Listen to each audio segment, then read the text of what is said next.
right, good morning. We're going to start the next session. This is the Circumgalactic Medium session, and our first speaker is Jessica Werk. She will tell us about why circumgalactic matter matters in galaxy evolution. All right, thank you. Thank you so much. First of all, I just want to thank the organizers. You did a great deal of work bringing many of us here from across the... All right, well, I have been quite gratified to see that this image made an appearance in a couple other talks yesterday. This was a cartoon that Jason Tomlinson, Molly Peebles, and I generated for the annual review article on the CGM that was published just last year. And our running title for this particular image was the ultimate CGM cartoon. So we're hoping that people will use it for that purpose. And what it's meant to illustrate is that a galaxy evolves by maintaining this rather elaborate balancing act among things like gas supply, gas consumption, that is star formation, and gas removal, like many of the processes we heard about yesterday. And the key regulator of this cosmic gas supply is the circumgalactic medium, which is, of course, the subject of today's talk. The circumgalactic medium still only has a very loose definition. We think of it as very, very diffuse gas roughly 1 million times less dense than the gas in the interstellar medium of the galaxy, extending out to around 300 kiloparsecs beyond the galaxy. But, I think the time has come where we actually need a more rigorous definition of the circumgalactic medium, perhaps, in which case I'd be open to suggestions during any discussions. So today I'm going to offer you my own biased perspective on the most important results on the observational low-redshift circumgalactic medium in the last decade or so. And this is largely owing to advances in technology, which I'll get to in a couple minutes. But the organization of this talk is, I'll start off with a brief little primer on UV absorption line analyses, like the ones that we do to study this very, very diffuse gas in the very far outskirts of galaxies. Then I'll offer my highly biased top 10 list, because who doesn't love a top 10 list of what I think are the top 10 observationally derived properties of the low-redshift CGM. Inescapable empirical results when we look at the material out to 200 kiloparsecs beyond a galaxy disk. And if I have time, which I think I will in this talk, I'll describe some future surveys where we're going to make progress in some of the new questions we've been able to ask after answering some of the long-standing questions. And I think where we are in terms of our understanding of the circumgalactic medium is a kind of broad understanding. We now understand that there is a lot of material there. We understand that it is broadly related to the properties of the galaxies, but the complex physics, the time scales of this material, the spatial scales, are still somewhat nebulous. And so bear with me as I make that point to get through this. So the term circumgalactic medium has really only entered the modern astronomer's lexicon in the last 7 years or so. And this is largely owing to the installation of the cosmic origin spectrograph on the Hubble Space Telescope during the 2009 resurfacing mission. And this is Andy Fustal and John Brunstall, two NASA astronauts pictured here. I believe John Brunstall is the one with the red bands on his legs. And they're installing this very, very UV-sensitive ultraviolet spectrograph that was developed at UC Boulder by James Green. And this instrument alone has absolutely revolutionized the field of making the connection between galaxies and the extended diffuse gas around them. And this is largely because prior to COS, previous generation instruments had to focus on the brightest UV objects in the sky. And so they were limited to a small sample of quasars that they could study. And creating then samples of galaxies and understanding the galaxy properties as they related to the gas was actually quite difficult. And now with the cosmic origin spectrograph, literally tens of thousands of quasars, you become able to do very high signal-to-noise spectroscopy and probe a range of transitions that were previously totally inaccessible, and create sort of galaxy-centric samples and ask questions about how this gas specifically relates to galaxies. And so this is part of my primer on UV absorption line studies, and I just want to go through a little bit of the terminology. This image isn't meant to impress you, but this is what we're limited to usually, some kind of image. This is from the Sloan Digital Sky Survey. And you've got a quasar. I circled it here in blue. This quasar is at a redshift of about 0.87. This is indeed a quasar from the Halo survey, if any of you are familiar with that survey. And you can see, the redshift of the quasar. Sloan did get a limited number of spectroscopic redshifts. We happen to know the redshift of 3 other objects in this field, some of which we determined with the Elrose telescope on Keck. But, in the rest frame of this particular galaxy here, this is in the foreground galaxy of 0.179, you see it has an impact parameter of 87 kiloparsecs, and then it's the halo, the quasar pierces the halo at an impact parameter of 87 kiloparsecs. So that's a projected distance. It's not a 3-dimensional radius, and so keep that in mind when you're interpreting these results. And you can see that this is just 2 little snippets of one of the cost spectra of this particular quasar at 0.87, and I've marked some of the absorption features of interest that have been identified. Who identifies these absorption features? Well, it's actually a quite rigorous process. The quasar spectra don't come with these labels on them. I have a squad, actually, at the University of Washington. This is my student quasar absorption diagnosticians. They obey a very, very detailed and very rigorous procedure for identifying every single absorption line in every signal to noise 10 or greater quasar spectrum in the Hubble Legacy Spectroscopic Archive, which recently came online. So, Work Squad, in case you need them, we work for money. The students also work for credit and glory. So feel free to ask us to identify your absorption lines, your quasar spectrum. But in general, the way that surveys proceeded prior to COS was, you had a quasar that you could observe with something like CIS. It was bright enough to get a high signal-to-noise spectrum. You identified absorption features in the spectrum, and then you went back and said, oh, well, is there a galaxy at 0.178? And there is that galaxy. I think the main benefit of COS is that now you can get redshifts of all of the galaxies that you want in any field and say, all right, look at this. We've got quasar-galaxy pairs within close projected impact parameters, and then take a spectrum of this quasar that happens to lie within an interesting impact parameter from some foreground galaxy, and then go hunting after the fact for absorption in the quasar spectrum. And in this sense, you can design what are known as absorption line surveys. That is, you don't require that there be absorption before you go to look for it. So I think that makes these surveys more believable. All right, so the low redshift circumgalactic medium, and part of the reason I'm focusing on ultraviolet observations, is best observed in the ultraviolet. So very, very diffuse gas outside of galaxies is ionized by an extragalactic UV background, and owing to the just atomic physics, generally, ionized transitions of different species tend to show up primarily in the ultraviolet. And you can see that at low redshift here, the vast majority of the interesting transitions that we wish to probe if we want to understand the physics of gas in this extended region around galaxies is below this atmospheric cutoff where you have to go to space to observe it. You'll note that at high redshift, these transitions become accessible from the ground.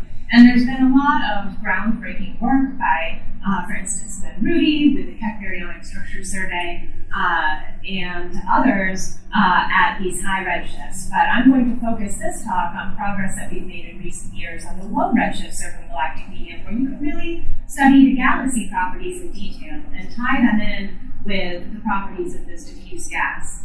And so there are a couple transitions you'll note. This is calcium here, calcium H and K that you can see from the ground, and magnesium 2. Those are kind of the big ones. But the ones that we're most interested in tracing highly ionized gas, and in particular for some of the most important ionization diagnostics we'll use, are all well below 3,000 angstroms, some of which are even below 1,000 angstroms.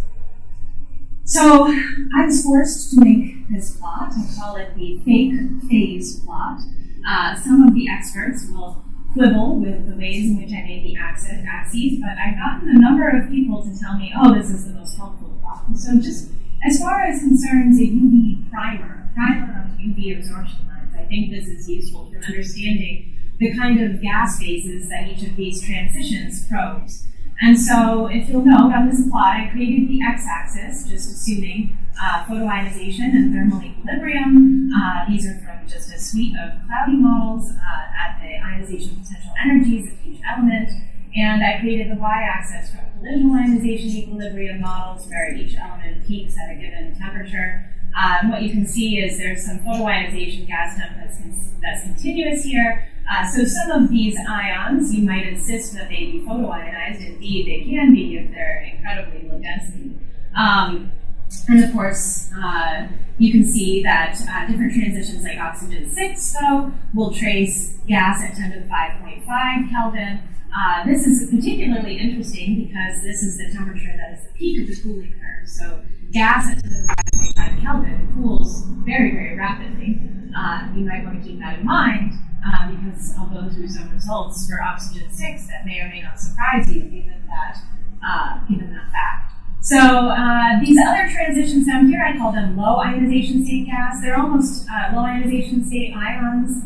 Low ions, you might call them. They're almost certainly photoionized. Their density is basically unconstrained, but their temperature is almost certainly between 10 to the 4 and 10 to the 4.5.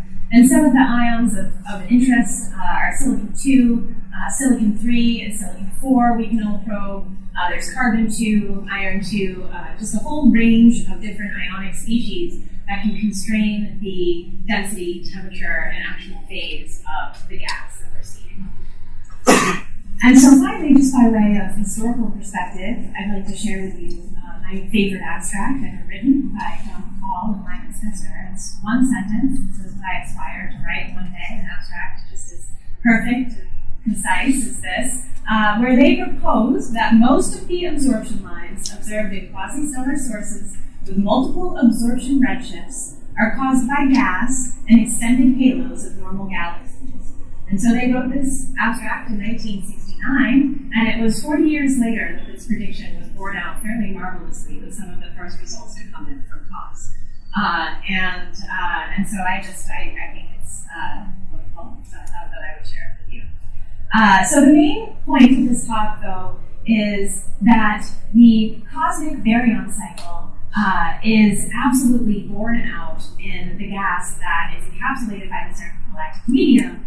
And the observations undeniably indicate that not only does the circumgalactic gas shape the properties of a galaxy, but it itself is shaped by the processes of the galaxies. It's kind of a synergistic process. And so, at least at first, since this is a review talk, I just want to talk about what I think are the two main questions that we've been able to answer. And these are solved problems. This doesn't mean all of the circumgalactic medium is solved.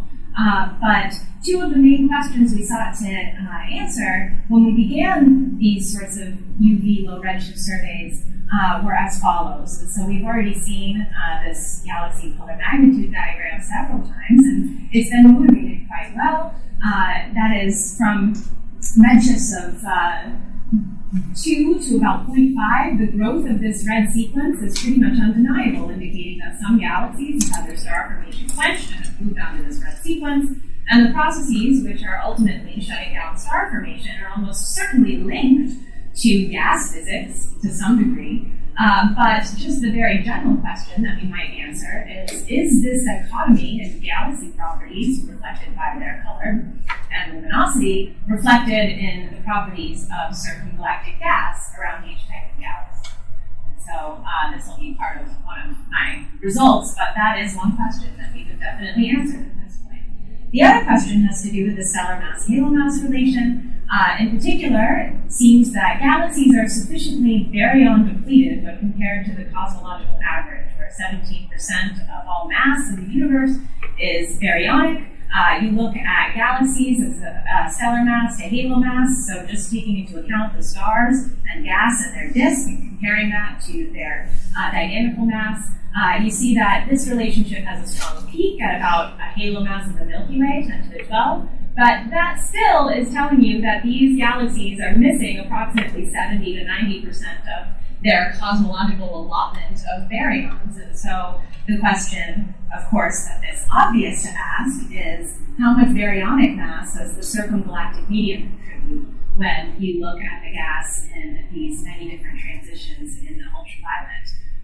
Is there a baryon deficiency in galaxies, or are we just not able to see them? And so just by way of background, and this is more for the students and early postdocs in the audience. When I was a graduate student, I worked on H2 regions, and in particular H2 region diagnostics. So when I was looking for a postdoc, I knew cost was coming online, and I knew I wanted to work on something new. I just had to, because that's the way that I operate. And so I kind of dove in head first to these absorption line analyses, and it was a struggle, right? It was really hard to learn something new and to figure out. I had never worked with absorption line spectroscopy. I never worked with UV data. I never worked with these people, and so I spent the first year or two of my postdoc developing a pipeline for what became the COS-HALOS survey. And I took all of the galaxy spectroscopy, I did all of the data reduction for this survey, and I basically worked my butt off to really try to understand what was going on. And ultimately, that hard work, I think, paid off, because COS-HALOS is really, I think, one of the most important surveys of the low redshift circumgalactic medium that came out of the first generation COS programs. And so just to illustrate how this survey was designed, and I think it was the survey design itself that made it so successful. In particular, this was a galaxy-centered survey. So instead of just identifying a set of quasars that could be observed with high signal to noise, we identified quasar-galaxy pairs where the quasar probed within about 150 kiloparsecs in the galaxy rest frame. And these were galaxies with known redshifts that we all had to obtain. This was a large tech program. It required a huge investment of ground-based time. These galaxies were all at a redshift of about 0.2. This allowed us to sit in the sweet spot of the cosmic origin spectrograph. And you can see that we selected galaxies to be both red and blue, so star-forming and non-star-forming galaxies, all within a narrow mass range that's roughly centered on that of the Milky Way.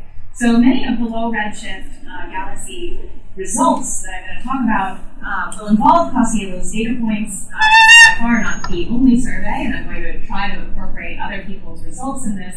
But in terms of understanding the circumgalactic medium of Milky Way galaxies out to 150 kiloparsecs, COS-HALOS is really the gold standard. And there are a number of people who worked on COS-HALOS here, notably Andy Fox, Ron Bordeloy. I'm not forgetting anyone.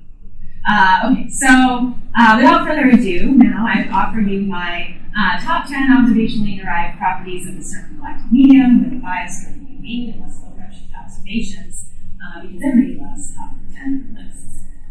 And so I think first and foremost, the most important result to keep in mind is that when you put a sight line around a galaxy, so on this x-axis we have this impact perimeter, and that's the distance from the galaxy, the projected distance from the galaxy, and the rest frame of the galaxy, and you look at the strength of the absorption, you see absorption from a wide range of different ionic states. And remember, the phase plots here, these are probing a range of temperatures from about 10 to the 4 to 10 to the 5.5 Kelvin. And you can see the gray points here are non-detections. So you can see a number of these ions have different covering fractions, right? That's just a history around galaxies. But each one has approximately 95% covering fraction out to 300 kiloparsecs. Now, this is data that we collected for the review article from thousands and thousands of HST orbits and hundreds of hours of ground-based time from a number of different surveys that were selected in completely different ways. So these represent galaxies of different masses, these represent galaxies of different redshifts. But all of that to say, and this is just a straight empirical result, is that, okay, around whatever galaxy you're looking at, H1 is ubiquitous. We always see absorption from neutral hydrogen. Low ionization state gas is quite common. In particular, this silicon-3 is one of the strongest transitions with about a 50% covering fraction, 50 to 60% covering fraction within 150 kiloparsecs. And oxygen-6 is also quite strong. Again, this is indicating a vast range of multi-phase material, and I think just empirically you can look at a result like this and say, wow, there's a lot of material out there, and it's multi-phase, okay? So there are a couple things that I want to point out on this plot. Number 2 is that oxygen-6 is ubiquitous around star-forming galaxies. So this is data from Los Halos. Other people have looked at different types of galaxies, but I just want to point out that when you select Milky Way mass galaxies that are only star-forming, you get nearly 100% detection rate of oxygen-6 at a column density that's fairly high, an average column density of about 10 to the 14.5. And so I mentioned earlier that oxygen-6 is a kind of strange ionization state of oxygen, and that you only expect at most 20% of your oxygen to be in oxygen-6 at any given time, no matter what model you look at.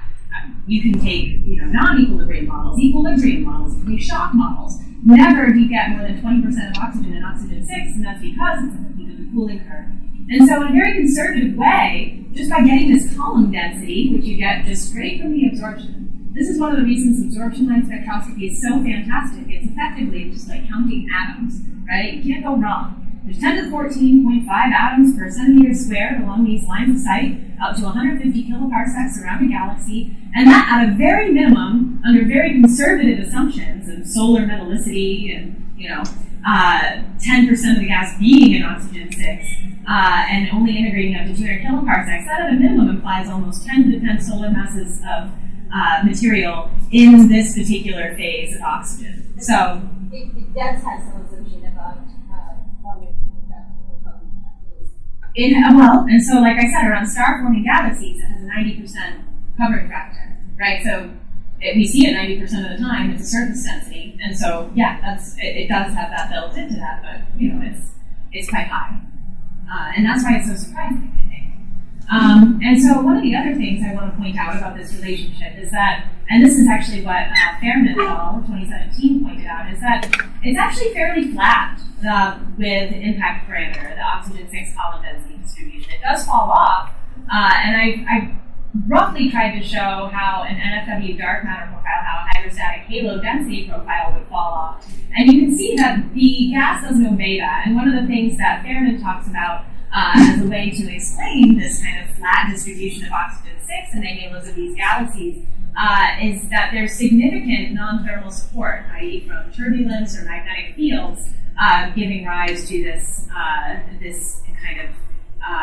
enhancement in oxygen-6 at high radii. And so that's something to keep in mind, but I think that the strength of oxygen-6 around Milky Way mass galaxies is one of the most striking observations of the circumgalactic medium. All right, number 3, and we saw this, Evan alluded to this in her talk, that H1 is ubiquitous around both star-forming and non-star-forming galaxies. So when you make your galaxy sample selections on hydrogen-1, on Lyman series lines, and many of these are lower limits because hydrogen tends to saturate very early, and if you don't go down the full Lyman series, then you really only get lower limits on the column densities when they're saturated. But you can see for both red and blue galaxies, the hydrogen column densities are consistently above 10 to the 15. And again, the covering fraction around these galaxies is quite high. We do have some galaxies with no detections of hydrogen that are quite stark. In fact, 2 of these, I've gone back and looked at these, are in groups, or galaxy groups. You can read the papers for that. But anyway, by and large, most galaxies, whether or not they're red, whether or not they're forming stars, they harbor a significant amount of cold gas. This was a surprising result, I think, because in the context of the question I asked earlier, that is the dichotomy in galaxy properties, the red and blue galaxies, represented by the properties of the circumgalactic medium, I think people thought that it would almost certainly be in this H1, and that galaxies were no longer forming stars because they had exhausted all of their available fuel supply, which would have been in H1. Now, we find that this is not true. There is a substantial amount of H1, in fact, just as much H1, up to 150 kiloparsecs in these red galaxies as there are in these blue galaxies, which means that the circumgalactic medium of these so-called passive or quiescent galaxies contains a substantial amount of quote-unquote unused cold gas. All right, and so going back to this question of the dichotomy, which I just alluded to, it does appear when you look at the oxygen 6. And so now, instead of looking at the distribution of oxygen 6 column densities with impact parameter, I'm now just plotting this column density as a function of the specific star formation rate of each galaxy, which you can determine with quite a degree of accuracy when you have 10-meter class telescope spectra and beautiful 10-meter class telescope images of these galaxies. And what you see is that the detection rate of oxygen 6 around red galaxies is quite low, it's like 35%, and around blue galaxies it's high, it's closer to 90%. And this is quite statistically significant. And you can see even when we do detect it around the blue galaxies, you never get those very, very high column densities. So, just at a very basic level, this dichotomy in galaxy properties does appear in the circumgalactic medium properties, but in the oxygen 6 phase rather than the O1 phase. And so that's, I think, one of the most important observational results of the understanding the circumgalactic medium. This is number 5, and I really like this work by Sam Schwarthaker and Tim Heckman, which correlates the amount of material in the amount of cold material in the interstellar medium of galaxies. They selected a sample of galaxies with no H1 content using, I think, the Green Bay telescope. And so you can see that the interstellar medium gas, parameterized here by this log of the H1 mass of the galaxy, compared with this CGM H1 excess, and I won't go into it, but this is basically the CGM H1. There's a 3 sigma correlation between the amount of material in the circumgalactic medium, cool material in the circumgalactic medium, and the amount of cool material in the interstellar medium, implying a direct connection between the fuel for star formation and gas in the circumgalactic medium. Okay, and number 6, this is something that I've become obsessed with recently, and so I'm going to try to walk you through this somewhat slowly. And it's the kinematic correspondence between these different ionization states. And so each of these represents, these are just different spectra, they're not stacked, they're individual spectra, but these are just different lines of sights, and I'm just showing you all the transitions on top of each other so that you can compare the different line profiles for each of these atomic transitions, H1, silicon 2, silicon 3, silicon 4, and oxygen 6. All of which, if you remember that phase plot, are probing fairly different physical conditions in terms of density and temperature. And one of the things you might keep in mind, these are Voigt profile fits, and they can be somewhat uncertain, but they were done in a very rigorous way that tracked the errors very carefully. This is the Doppler B parameter, which, if the broadening is entirely thermal, scales with the temperature to the 1/2 power. Of course, broadening cannot be non-thermal as well, but it's just something to keep in mind as I tell you the following. And this is something that I think has puzzled people for a very long time. Saugop he has a lot of experience analyzing the correspondence between different ionic transitions. And so what you'll see is as follows. So the low ionization state stuff almost always traces in. So you have this, you can characterize it by a velocity centroid. Silicon 2 and silicon 3 track each other very well, frequently, right? The low ionization state gas all corresponds very, very nicely. On bulk scales, you can see that most of the material is within plus or minus 200 of galaxy systemic, which is what this is the rest frame of. And so we've shifted 0 kilometers per second is the exact redshift, the exact velocity of the galaxy, okay? And this is accurate to within plus or minus about 15 kilometers per second. And you can see the absorption, and this is just 3 lines of sight here that I've selected, not randomly, but examples of what I want to show you. They're always within 200 kilometers per second. That's another thing that I'll get to. And they're almost always traced by the O1. But then if you look at the oxygen 6 and its correspondence with the low ions, well, it looks like sometimes the velocity centroids match up well. This is one component. And then sometimes you get this extra little broader component that doesn't show low ion absorption. Sometimes you get a broader oxygen 6 component that does match up with the velocity centroid of some low ionization state material, but it's significantly broader.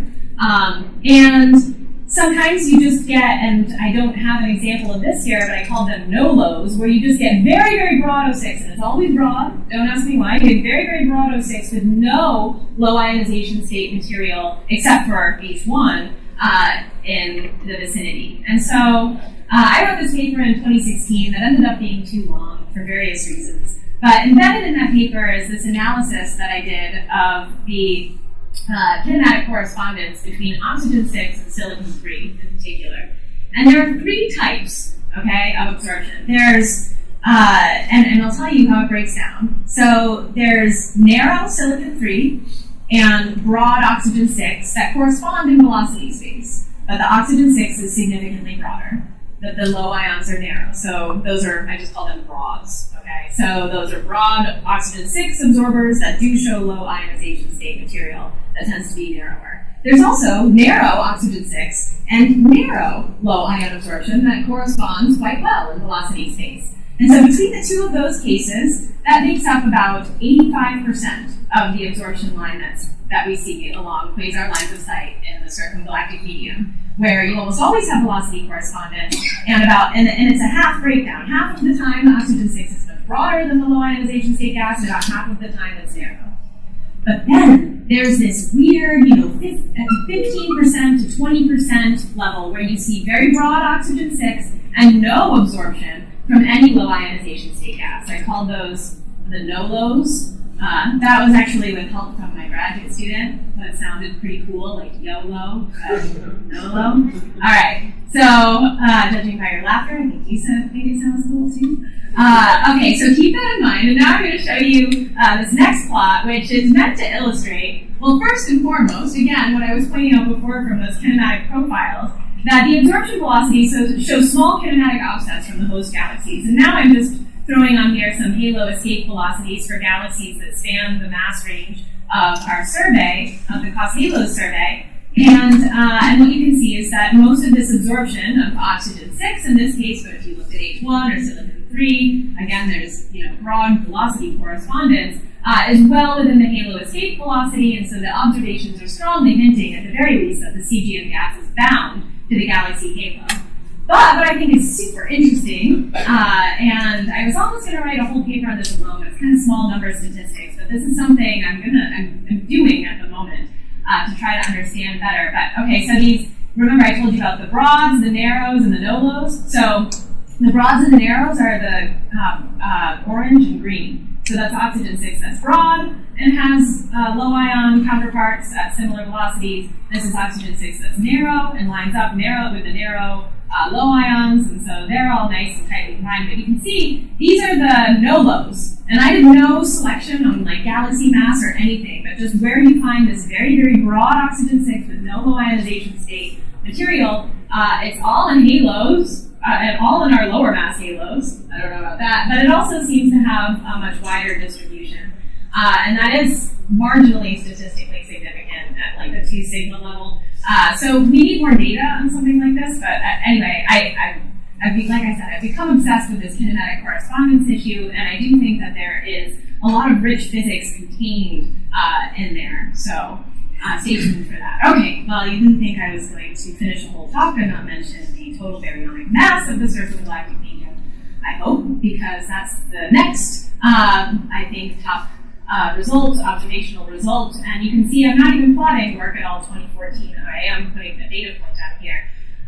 But when you observe a broad range of multi-phase ions in the circumgalactic medium, and when you take these observations in concert and apply your favorite photoionization code to it, say cloudy, and you assume some extragalactic ionizing background, you make very, very conservative assumptions about what's ionizing the gas, and the gas that you include in this phase, say silicon-2 and silicon-3 are in the same phase, and you take this broad range of ionization states, you can get consistent solutions for the total ionized hydrogen.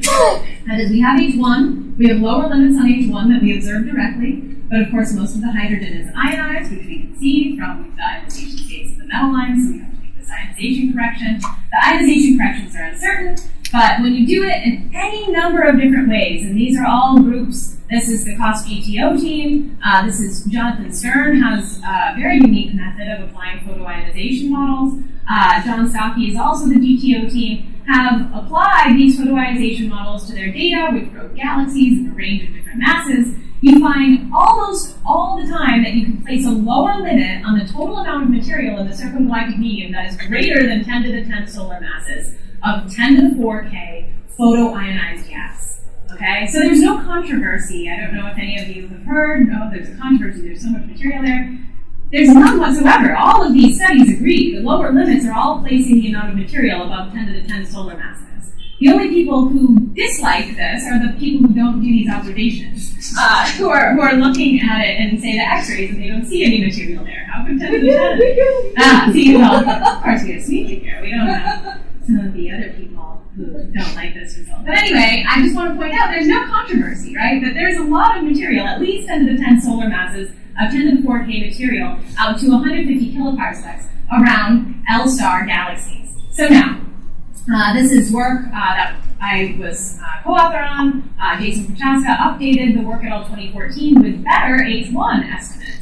That is, we only had lower limits on the H1 previously. We took far UV observation, or far and near UV observations of the Cos-Halo sightline to go down to the line of limit and get a better estimate of the total H1 column. And in doing so, Prochaska did a very detailed MCMC photoionization modeling and ultimately found almost 10 to the 11 solar masses of cool photoionized material around 150 kiloparsecs surrounding a galaxy.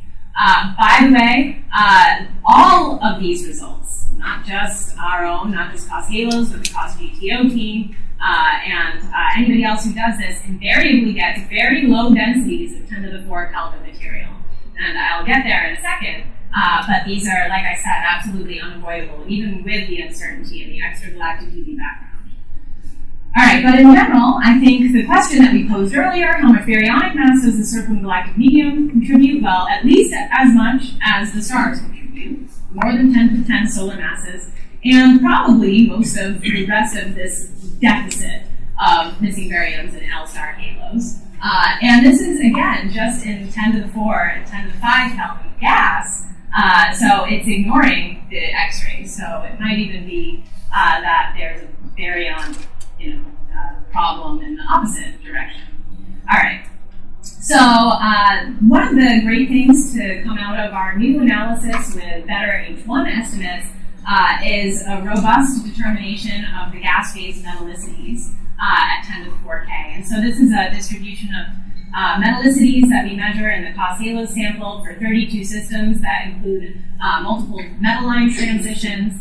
And you can see this has mean metallicity out to 150 kiloparsecs of about a third solar. But I think what's very interesting about this metallicity distribution is, A, it's not bimodal. So when you just look around L-star galaxies, you see that this distribution is robustly unimodal, with peaks at about a third solar. And also, 25% of the sample, a non-negligible fraction of the sample, has greater than 50% of their probability distribution of metallicity greater than solar. And, to top it off, this super solar material in the circumgalactic medium tends to be the material that lies at impact parameters greater than 75 kiloparsecs. So it's not the stuff that's nearby, it's the stuff that's beyond 75 kiloparsecs. This is based on which lines? This is based on all of the lines that we cover in our UV spectra, so primarily carbon-3, silicon-3, carbon-2, silicon-2, nitrogen-2, nitrogen-3. So the ionization correction is robust. I mean, that's... The ionization correction is only as robust as, the assumptions that go into your model. We use an extragalactic UV background for Kirkwood Dow, for instance, which is uncertain by a factor of 3-ish. That's exactly my question. So this incorporates all of that uncertainty into these probability distribution functions. And so that was the way in which Prochaska actually did this analysis in a very, statistically robust way, where he was taking into account all of these uncertainties. But it's true, there are large uncertainties, but I think that we can say 25% of the sample has greater than 50% of their probability distribution function is greater than something. Yes? Are there correlations between the column density and What column density? This. Like oxygen. Well, So I actually was saying total hydrogen. So total hydrogen. how So much stuff is there? Is there actually a correlation? right, no, there's not. That's actually, we looked at that in the paper. We looked at every correlation in the paper. And we did find one correlation, and I'm not remembering which one it was right now, and it just totally flummoxed us, actually. And we couldn't think of any good explanation for this. I don't know. I'll find it later, and I'll tell you what it was. But you can look at a bunch of the correlations that we tried to plot. And there's no correlation, for instance, the other one that people ask me all the time is the galaxies themselves. We have gas phase oxygen abundances for the galaxies themselves from their emission line ratios. And there's no correlation between those gas metallicities in the galaxies and the metallicity of the material in the circumgalactic medium that we can see. It's just a scatter plot. This is roughly L star. So the range between 10 to the 9.5 and 10 to the 11.5 stellar mass.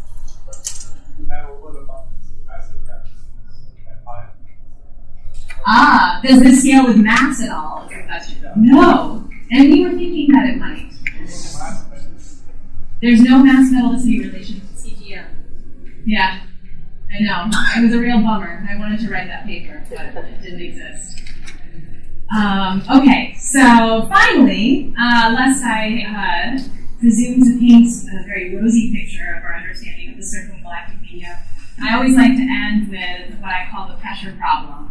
And I already alluded to this in that when you do this photoionization modeling for a large range of different ionization states of metal lines out to 150 kiloparsecs, you also get out a gas density. Of course, this depends on the photoionizing flux and the exact scaling of your assumed spectrum, but just for a simple extragalactic UV background, which beyond 20 kiloparsecs from the galaxy, you would expect it to dominate over any kind of photoionizing radiation from the galaxy. You can do these calculations. You get fairly low volumetric densities. And so that's what's being shown on the y-axis here. This is for 10 to the 4 K gas, and you can see these very, very large uncertainties. I'm always very honest about the level of uncertainty, but you can see these gas densities are quite low, 10 to the minus 3.5 or so particles per cubic centimeter. And when you compare that with a kind of standard two-phase model, in which hot gas obeys an NFW profile, a hydrostatic profile, out of which cool 10 to the 4 K gas condenses and remains in pressure equilibrium. That is, if you see this much 10 to the 4 K gas, 10 to the 10 solar masses of 10 to the 4 K gas, you would expect it to survive. You would expect some semblance of pressure equilibrium. But in fact, we find that this cool gas obeys a profile that is more than an order of magnitude lower than what we would predict for the standard two-phase model. This is an Balmer standard two-phase model here. And so either this means that there's some other source of pressure support for this 10 to the 4 K gas, or the order of magnitude is large, right? Like, we tried to incorporate all of the uncertainties in terms of the photoionization modeling. Jonathan Stern, for instance, lest you want to tell me that you want to put all of the silicon 2 in a separate phase from the silicon 3, from the silicon 4, silicon 5. Jonathan Stern does this photoionization modeling where he does this onion skin layer, and he says it's just adopts, a huge number of different phases. He still gets this pressure problem, right? So no matter pretty much how you do this photoionization modeling, the gas is quite underdense or underpressurized, and it's a problem. We don't see this, for instance, in the cosmological simulations. They do find that their cool material is in pressure equilibrium with their hot halo density profile. And so this is something we absolutely need to reconcile. Okay, so let's summarize these observations, and then I think I can tell you about my new survey that I'm doing. So what did I tell you? I told you the circumgalactic gas contains a substantial fraction of baryons and metals, and that its content is somehow modified by whatever process shuts down and fuels star formation in galaxies. That the CGM phase structure and dominant physical processes are far from being solved, at least from an observer's perspective, but the data seem to support a complex shocking and mixing of gas within a galaxy baryonitis and dominant processes that actually vary as a function of halo mass. Okay, so what's next? I think we've solved the question of how many baryons are there and where these baryons are. But some of the more outstanding questions involve, well, how does anything change with redshift? What is the time scales? What are the physical sizes of these materials? So we need bigger surveys designed to address some of these questions. So there are two things that I'm doing. I think the first one is most relevant to the CGM, so I'll tell you about this, but I'm also doing this really cool project of the Milky Way Halo interface, where I have some neat results where I might get a chance to tell you. So CGM squared is this new big survey I'm doing. The props for this awesome acronym go to the wrong one, boy. This is COS and Gemini mapping the circumgalactic medium. And CGM squared. Anyway, I thought that was pretty awesome. So what this is a large survey led by myself, and I have a graduate student at Wild working on it, along with some of the characters in this room and same characters from COS Halos that are taking all of the COS data that we have and the innumerable absorbers, roughly 10 to 15 distinct absorption line systems per line of sight, and going back and doing galaxy spectroscopy for every tiny fuzzy dot in this field. And we did this with Gemini multi-object spectroscopy and deep Gemini imaging of each of these quasar fields. And we took not only COS Halos sightlines, but COS Warp sightlines, and sightlines from Todd Tripp's program, CASBA, and basically any quasar sightline that has a high signal-to-noise UV spectrum taken, where we've identified any number of absorbers. These are only small pieces of it, but and I said 10 to 15 substantial absorbers per line of sight, that is with metals, but there are like 100 if you just take into account individual H1. And these are what my students spend their time identifying. And so understanding how that correlates with the large-scale distribution of galaxies in those fields is something that is absolutely essential to do. And so ultimately what this is going to represent, we selected 26 redshift greater than 7 quasars that have a good HST COS spectra. There's about 150 new galaxy redshifts in each field, down to apparent magnitudes of 23.5, and good GMOS imaging taken and seeing with approximately 0.5 arc seconds.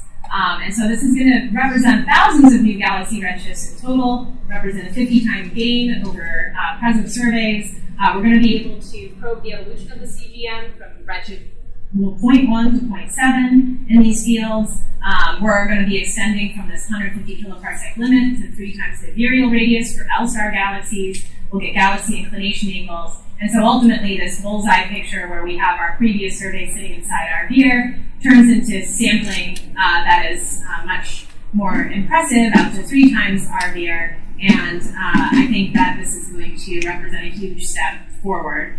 Again, see the image quality increase with Gemini data. We can do these sort of 2D analyses, but what I really like, and I told you I've been obsessed with the component structure, I'm teaming up with theorists to do synthetic spectroscopy of their galaxies. This is Trident. This is a tool that was developed by Cameron Hummels, where he can run any sightline in any direction from any part of his cosmological simulation and galaxy halo, and generate absorption line spectra, just like observers see. And so the sorts of questions I want to ask are like, what does this individual absorption component correspond to, and how long has it been there, and where did it come from? And just basically tracing the buildup of the sort of spectra that we see as observers. I'm also working with Ben Oppenheimer in the Eagle simulation, and he already generated, you can see these beautiful synthetic spectra from Eagle out to 150 kiloparsecs, and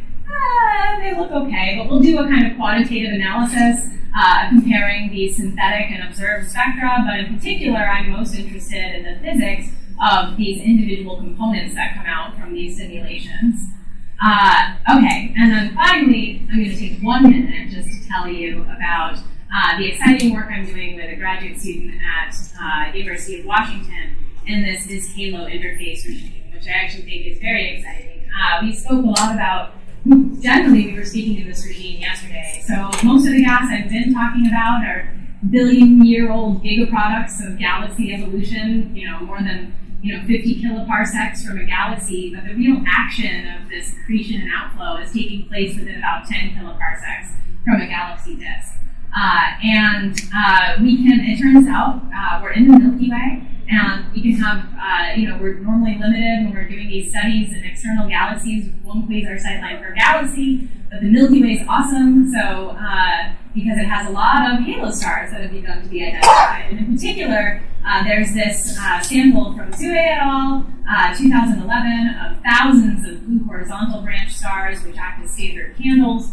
So you know the distances and the exact locations of these stars. They're using them to trace the halo dynamics and determine the total dynamical mass of the Milky Way, but they're brilliant as background sources for these UV studies because they're bright in the ultraviolet. They have fairly flat continua, besides very broad Balmer lines, so you can kind of get around those. And their distances are known to within about 10% accuracy. And so we have a program with HST COS and with Keck HiRes, a complementary program, to look at high latitude blue horizontal branch stars up to about 15 kiloparsecs to understand how the structure of the circumgalactic medium and the kinematics on small scales. And one result, and of course, I was talking here, so I thought I would show you where the Fermi bubbles are. Andy and Ramon sightlines are over here. We avoided. All right, but one result I just wanted to share with you really quickly is our Keck spectra, and I'll go over that. So, all right, so we have these Keck spectra in sodium and in calcium. So we have this low ionization state absorption, and because we're inside the Milky Way, every line of sight is going to go through the Milky Way ISM.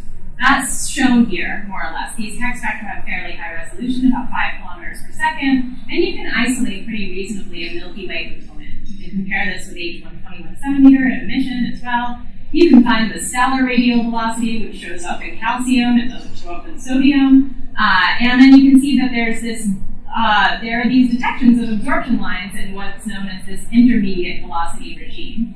And it's this regime that we've been interested in this intermediate velocity regime and absorption. And we know the distance, the upper limit on the distance to this material. We know its exact position along the line of sight. And so we can fit void profiles to it, analyze the velocity centroids, and we can get rid of the Milky Way stuff to just try to understand what is this intermediate velocity gas doing that's at this disk-halo interface. And so I just want to share with you this result, which will be published shortly, and I think it's incredibly interesting, and I've been trying to understand it, is that we find this velocity gradient. So if you just take the intermediate velocity components and their local standard of rest velocities, they range from about minus 25 to minus 55 in velocity centroids. And you put this in the projected XY plane of the Milky Way disk, assuming a distance of about 3 kiloparsecs for all this material. This is actually quite well justified, but I don't have time to tell you. But when you do this, they're in perpendicular velocity. So this is, they're all at high latitude, so the correction is minor, but this is perpendicular velocity, so in the Z direction. There is this gradient where the intermediate velocity stuff is moving toward us faster, further away from galactic center. You can see the gradient goes in this direction. It's actually mirrored in the H1 a little bit with a slight offset. But this is a robust detection of this gradient of infalling material. And so I'm not entirely sure how to understand this in the context of the galactic fountain, but we think that it might actually be consistent with something being ejected from a central region where the material that's ejected faster falls down faster at larger radii, and the material that's ejected more slowly falls down at more nearby radii to the galactic center. Of course, there's a number of other explanations that you might be able to invoke, but that's the simplest one that I can think of. Okay, and on that note, I will end. Thank you very much for your time.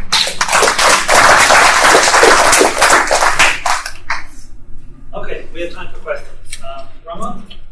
Great talk. Can you talk about the metallicity of these systems? The metallicity of these intermediate velocity clouds? Oh, I can, as a matter of fact. I don't have any slides on that, but that's something that I'm working on with the cost data. And I do see a number of species from silicon 2 to silicon 2, silicon 4, carbon 2, carbon 4. And along with the pulsar dispersion measure, which helps you constrain the electron column, you can get ionization independent metallicities of the material, and so I find that it's about 0.5 solar. That's a very preliminary result, But this seems to be about half solar material falling in to the Milky Way right above the sun, which the ISM around the sun is about solar. And so I'm working on a paper right now discussing that exact result in terms of that metallicity difference, tracing what the origin of that material might have been, or if you can offer any constraints, I guess. That's consistent with the Compton model? It is, roughly, more or less. And it would have to be. It's recycled material, certainly. So the pressure problem that you referred to in your point 10, could that be the non-thermal pressure support? Sure. Cosmic rays, turbulence, pick your favorite. I mean, you have to figure out exactly how to implement it, and if it makes any sense whatsoever with your data, I leave that job to the theorists. But it could indeed be indicating some kind of non-equilibrium or non-thermal process being at work. Because these assumptions, this two-phase hydrostatic halo model, assumes equilibrium. I have a follow-on question to that. I mean, how much do you believe the model for the pressure in the hot gas? Because if you look at observations of the million-degree gas phase, you don't really know what the density is at 150 kPa. 100% agree. Yeah, and so this is a purely theoretical model where you integrate an NFW profile and you take, this hydrostatic gas profile. And I was actually just having this conversation with Biman. Do we need a halo? What does it mean to exhibit it? And truly, I don't know. I know that this is what people tend to assume for the hot halo gas density profile. We do, it works. Yeah. We do have hot color and it does have close to molecular profile and it is million degree and 10 to the minus 4 density. So yes, it exists. Okay. Out to these impact parameters too, right? Up to 100 plus kiloparsec, we don't have much sensitivity. That's it. That's reliably that's the minus 460 or so. Once you get a little past that, it becomes less voltage. Okay, so bad. Yeah, so you said like you're taking 150 galaxy edge of those galaxies. I do. Are they all below your emission restriction? Not all of them, unfortunately, but most of them. I mean, we go for it, right? We try to use colors as kind of an initial guess. So the vast majority of them, our sweet spot is around redshift 0.5, 0.6. And some of our quasars are redshift 1, and so we get redshifts in like 0.8, 0.9, and so that's kind of exciting. Occasionally we get a clinker that's above the redshift of the quasar. The field of view is 11 by 11 178. Okay, Kristen. So plant data, statistical plant data has led to some hot gas, detection of hot gas. So how does that relate to Yeah, I think that's at slightly higher mass scales, halo mass scales of like 10 to the 13 or so. We might be getting down to about 10 to the 12. But I actually think that the results are quite complementary. And I'm very excited about the potential for KSE and thermal SE effect type studies with quantum data because they're totally separate ways of getting at the same kind of question. I think the data are now sensitive enough to almost go down to 10 to the 12 halo masses. So that will be in your bimodal plot. Those will be the red galaxies in that galaxy.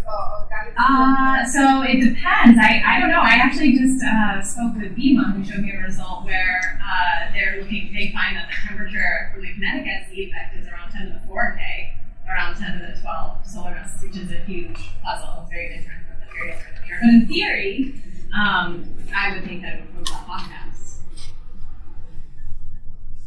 Okay, any last questions? Yes. So what's the stage of genetic simulation? Focus on observation. So what are the things that simulations can get or explain? What are the things that they cannot? So I think what I'm most excited about with the new simulation work is their potential to go to higher and higher resolution and resolve the kind of structure of this material and the time scales of this material. But in general, a number of simulation papers have come out where they just do kind of broad comparisons with gas column densities. They can typically reproduce most of the column densities, but a lot of them are underproducing oxygen-6 by about 0.5 dex. And so that's a significant difference with simulations. There are a couple, and actually one I'm working on right now with very different black hole feedback that seems to reproduce the oxygen-6 column density distribution, But the impact of the implementation of the feedback in the simulations makes a huge difference for the ionic column densities that you get in this regime. But simulators now are getting wise to this, and so they're doing anything from. I love the work of Daniel Alcazar, who works with the Fire Group, where he's doing this very detailed tracking of where the material in the circumgalactic medium comes from, where like 50% of it comes from this intergalactic transfer, just from accretion of kind of satellites and all their material. You can really track the origin and the fate of this material in that kind of framework, and that's just something they absolutely can't do with the observations. What the pressure problem? The pressure problem, right. So when the simulations look at their cold gas, their 10 to the 4K gas, it's in pressure equilibrium. So the simulations cannot resolve. That's right. The simulations don't get the pressure problem. Like it's not built into it for whatever reason. I think that progress on that front is going to come from not cosmological simulations, but more idealized simulations. Okay, great. Well, we are going to meet again at 11 after the team.